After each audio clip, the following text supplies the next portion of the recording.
regarding Moses and the heavy hands. The Torah relates, Shemos 17 and 11, that during the war, when Moshe held up his hand, Yisroel prevailed. And when he let down his hand, then Amalek prevailed.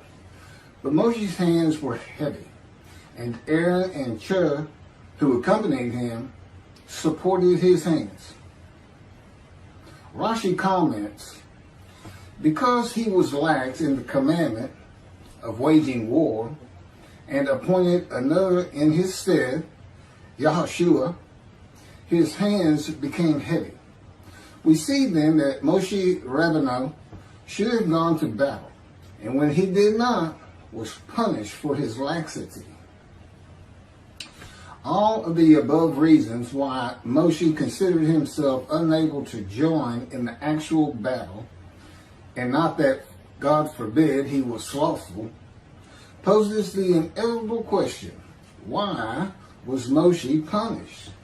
His hands became heavy for doing something which was seemingly so logical. Rashi answers this question by saying that Moshe was punished for being lax in the Mitzvah, and not for being lax in going out to war. For since the war against Amalek was a Mitzvah, a commandment from God, Moshe should have gone to war, and not entertain any of the thoughts to the contrary, no matter how reasonable or logical. A mitzvah must be such that we will obey, and then we will hear. First, one does the deed without entering into any calculations. And since Moshe was lax in the mitzvah, he entered into calculations as to what was best for the conduct of the war, etc. He was punished. All the above is from Shemos, Parshas, Yisroel, 19th day of Shabbat, 574-1, 1981, at Riddy.org, edited. Rashi commenting on Genesis 17 and 3. And Abram fell upon his face, and God spoke with him, saying,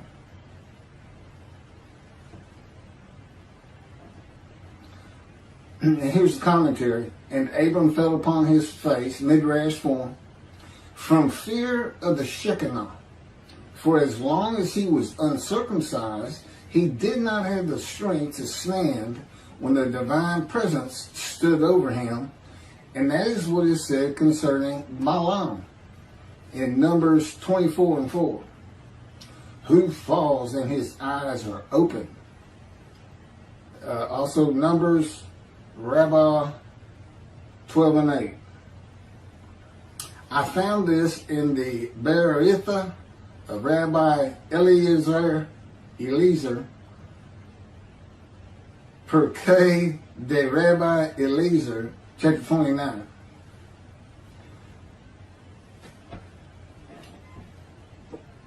This is verse 6, 7, 8, 9 of Genesis chapter 1. God said, let there be an expanse in the midst of the water, that it may separate water from water. God made the expanse, and it separated the water which was below the expanse from the water which was above the expanse. And it was so. God called the expanse sky, heaven. And there was evening and there was morning, a second day. God said, let the water below the sky be gathered into one area, that the dry land may appear. And it was so. This is Genesis 49 and 24. Yet his bow stayed taut, and his arms were made firm by the hands of the mighty one of Jacob. There, the shepherd, the rock of Israel. This is from Ezekiel chapter 4, verses 4 through 8. Then lie on your left side, and let it bear the punishment of the house of Israel. For as many days as you lie on it, you shall bear their punishment. For I impose upon you 390 days, corresponding to the number of the years of their punishment. And so you shall bear the punishment for the house of Israel. When you have completed these, you shall lie another 40 days on your right side, and bear the punishment of the house of Judah. I impose on you 1 day for each year. Then, with bared arm, set your face toward besieged Jerusalem, and prophesy against it. Now, I put cords upon you, so that you cannot turn from side to side until you complete your days of siege. This is from Ezekiel chapter 2, verses 1 and 2. And he said to me, O mortal, stand up on your feet, that I may speak to you. As he spoke to me, a spirit entered into me and set me upon my feet. And I heard what was being spoken to me. This is from Ezekiel chapter 3, verses 14 and 15. A spirit seized me and carried me away. I went in bitterness in the fury of my spirit, while the hand of the Lord was strong upon me. And I came to the exile community that dwelt in Tel Abib by the Shebar Canal. And I remained there, and I remained where they dwelt. And for 7 days I sat there stunned among them. This is from Ezekiel chapter 3, verses 22, 23, and 24. Then the hand of the Lord came upon me there, and he said to me, Arise, go out to the valley, and there I will speak to you. I arose and went out to the valley, and there stood the presence of the Lord, like the presence that I had seen at the Shebar Canal. And I flung myself down on my face, and the Spirit entered into me and set me upon my feet. And he spoke to me and said to me, Go, shut yourself up in your house. Okay, here's my commentary on everything I just read to you. I know the heaviness of the hands of Moshe. And I know how Jacob's arms were made firm by the hands of the mighty one of Jacob. I have been in a constant state of punishment by the power of God since I offered myself and my soul for guilt to him, as the man described in Isaiah 53. That would be verse 10. It is punishment, but there is far more to it than just that. It also was telling Moshe that God was there and that he was in charge of the battle.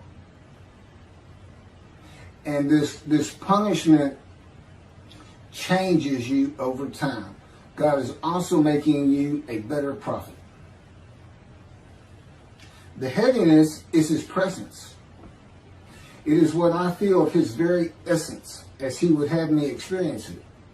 For a man, it can feel like punishment,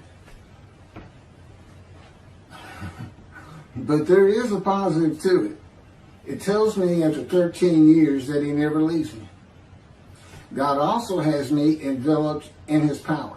The same cords of his power that God placed on Ezekiel to confine him to his house and prevent Ezekiel from turning from one side to the other for 430 days as he bore the punishment of the houses of Israel and Judah for their sins. It doesn't say sins, but that's what the punishment would be for. Then there's a reference to, okay, the same heaviness that requires the person of the Spirit of the Holy God to set Ezekiel upon his feet. Now that's not real explicit. You know, it sounds more like he just fell down or he flung himself down. Well, he may have known it or not known it, But God's slowed me down many times and then lifted me back up. Again, in other videos, you see this mentioned over and over again, the fire refiner. God's boot camp. He's the sergeant and you're the cadet, and he's going to put you through it. The heaviness that required Moses to have the strength to stand when the divine presence stood over him. The verses from Genesis associate waters of the unseen realm of God with the waters of the earth. Unseen waters that are above the sky. Because that's the partition. These unseen waters above the sky, that's an element of God's unseen realm that we can't understand or see or know much about. And it's best associated with the waters of the earth. Unseen waters partitioned above and below heaven. Sky. Those below heaven fill the universe and are a part of God's presence. With his power, these unseen waters can do anything that he wills them to do. And God senses and can see the movement of every single thing and person in creation by and through them. Think of a submarine in the ocean, and they send out a ping, and it's a sound wave, and it'll go around rocks and other submarines, this and that, and so you get a picture of what's out there. It's something like that. He doesn't have eyes like human beings. Long ago, God took me to a heavenly room in a vision in body, not in spirit. The purpose was to learn how to bear up to the weight of his presence and these waters that cover the earth when I was walking with him in the cords of his power that enveloped me. It was making me very nauseous. I could feel my body so acutely and real in that room that creation passing before the window actually made me feel car sick as the weight of his presence and the power around me to offset it was manipulated at his will. It's a little bit complicated, but I've actually spoken about this in other videos. Think of a cardboard box that has been left in a rain or placed in a body of water. It is so light before and so heavy afterwards. The water soaks through the box through and through and retains the water even when lifted. My body is that box. Even my insides can be heavy. Though God decides in his power how much weight I feel at any given moment with the cords of his power. When the vision was over and I was back in the world, the weight of God's presence was much easier to live with. The weight of God's presence is primarily from the waters divided below heaven that cover the earth, but also from his power that flows from his presence. Okay, that finishes my commentary on the punishment of the heavy hands. I have one more to do on the prophet like Moses. I'm going to take a little break and put on the Havitzka and the raising of the Israel flag in the Temple Mount.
like Moses. Verses 15, 16, 17, and 18 of chapter 18 of Deuteronomy. This is Moses talking to the Israelites. The Lord your God will raise up for you a prophet from among your own people, like myself. Him you shall heed. This is just what you asked of the Lord your God at ordered on the day of the assembly, saying, let me not hear the voice of the Lord my God any longer, or see this wondrous fire any more, lest I die. Whereupon the Lord said to me, this is the Lord to Moses, they had done well in speaking thus. I will raise up a prophet for them from among their own people, like yourself. I will put my words in his mouth, and he will speak to them all that I command him. This is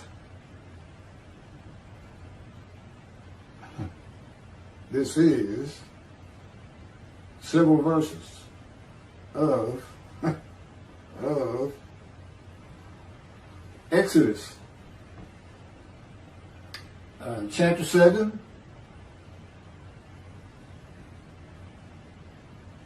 verses 1 through 31.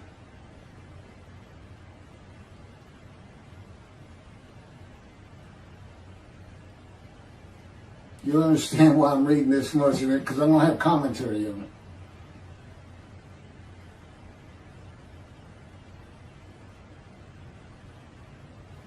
It's actually, it starts with verse 12, not 1. Now go. And this is God to Moses. Now go, and I will be with you as you speak, and will instruct you what to say. But he said, please, O Lord, make someone else your agent. The Lord became angry with Moses, and he said, there is your brother Aaron the Levite. He, I know, speaks readily. Even now, he is setting out to meet you, and he will be happy to see you. You shall speak to him and put the words in his mouth. I will be with you and with him as you speak, and tell both of you what to do. And he shall speak for you to the people. Thus, he shall serve as your spokesman, with you playing the role of God to him. And take with you this rod, which you shall perform the signs. Moses went back to his father-in-law, Jethro, and said to him, let me go back to my kinsmen in Egypt and see how they are faring. And Jethro said to Moses, go in peace. The Lord said to Moses in Midian, go back to Egypt, for all the men who sought to kill you are dead. So Moses took his wife and sons, mounted them on an ass, and went back to the land of Egypt. And Moses took the rod of God with him. And the Lord said to Moses, when you return to Egypt, see that you perform before Pharaoh all the marvels that I have put within your power. I, however, will stiffen his heart, so that he will not let the people go. Then you shall say to Pharaoh, thus says the Lord, Israel is my firstborn son. I have said to you, let my son go, that he may worship me, yet you refuse to let him go.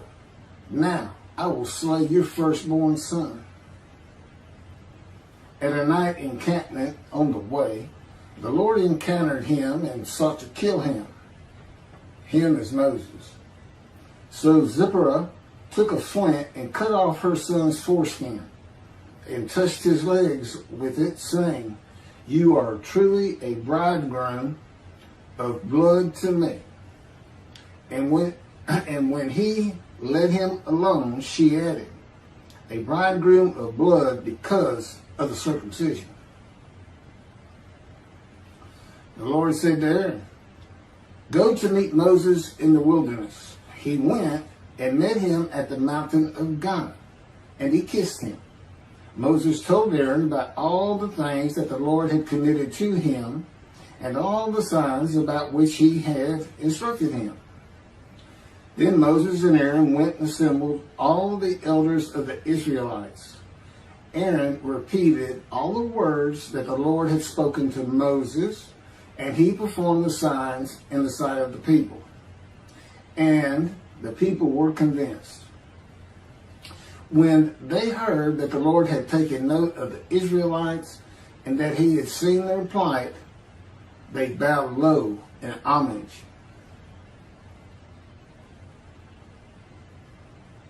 Again, that's verses 12 through 31 of Exodus chapter 7. Commentary. I am the prophet like Moses. For many reasons, but these in particular, for the reasons that, like Moses, I speak to God face to face. God speaks to me as a friend. I converse with God whenever I so wish. God talks directly to me when he so desires, and I write God's words at his directions. And I can add, and I put on videos at his command and speak the words he commands me to speak. He had me type everything I'm reading.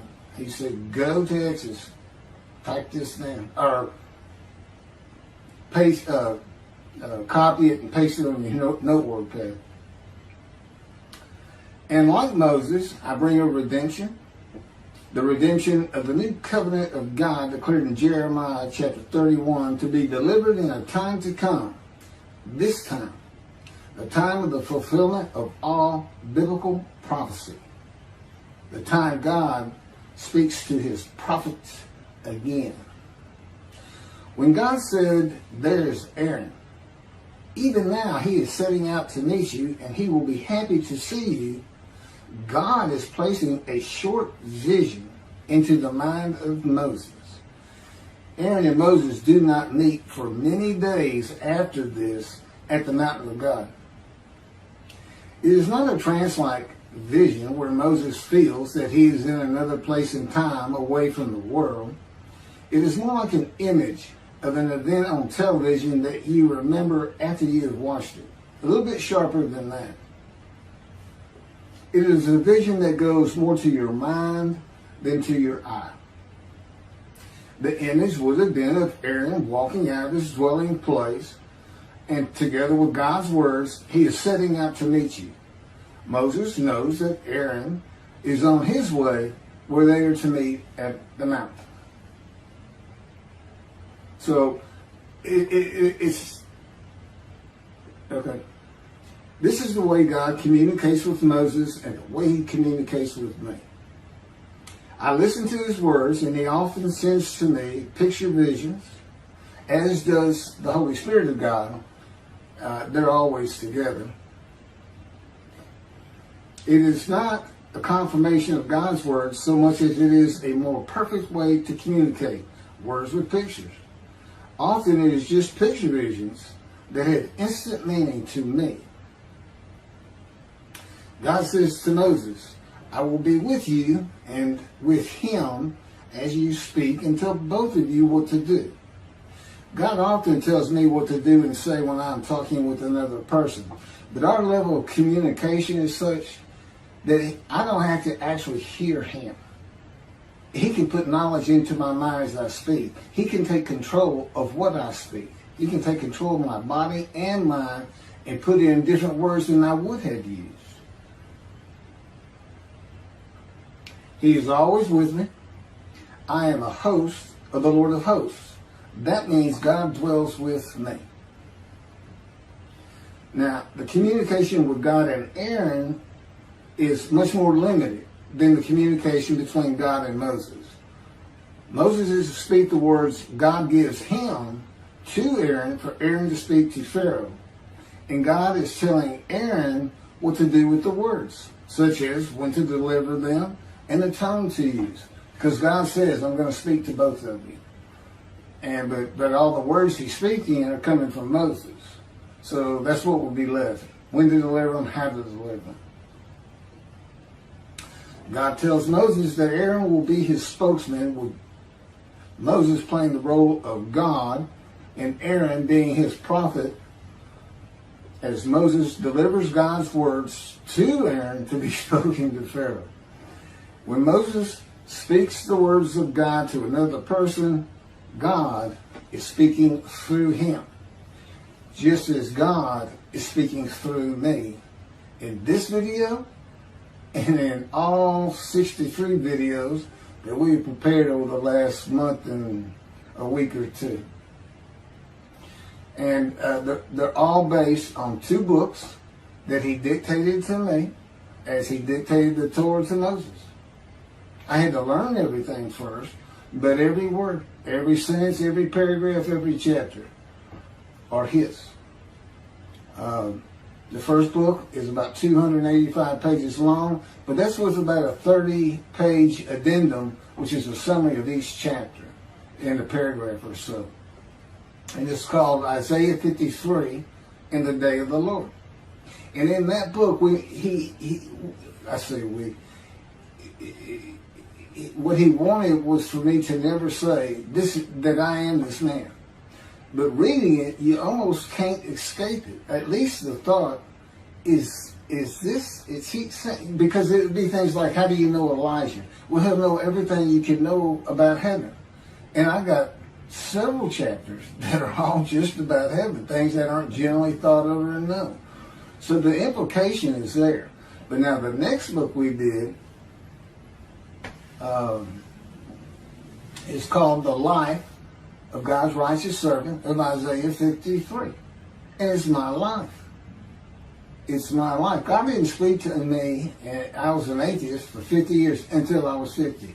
But he was with me from birth to make sure I fit every verse of Isaiah 53, and particularly wounding.